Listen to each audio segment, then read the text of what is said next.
Labour and their MPs often criticise the Conservatives whenever they are questioned in Parliament, and they sometimes ramble when they struggle to respond. Recently, Labour's John Healey was questioned by Conservative MP James Cartlidge in a parliamentary session, during which he began to ramble and couldn't provide a proper answer. Watch how the scene unfolded in Parliament.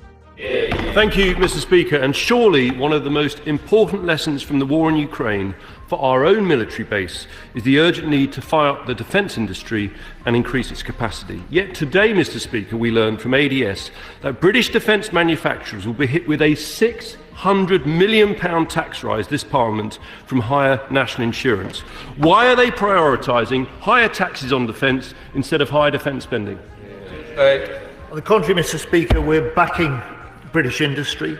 We're looking for our firms that can design, invent and make in Britain a big change from the industrial policy we saw under the previous government. It was why I was in Derby recently, able to announce a 8-year contract for Rolls-Royce that will support over 1,000 apprentices, 200 apprentices each year, and thousands of small businesses in supply chains across the country. James Cartlidge. I know all about the unity deal because, as the Honourable Lady, the Defence Procurement Minister, said, I negotiated it, Mr. Speaker. But extraordinary complacency on tax from the Secretary of State.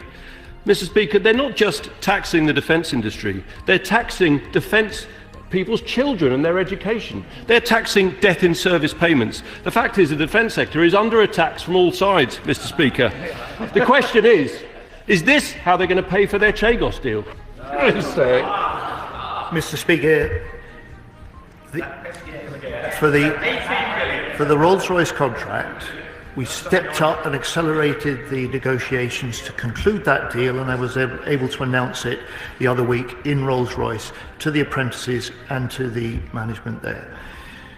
We are a government that is putting nearly £3 billion this year extra into defence, that recognises, as everybody does, that we must increase defence spending, and we will return UK defence spending, including directing it first and foremost to our British industry, to a level we have not seen in this country since Labour was last in government in 2010. Now over to you viewers.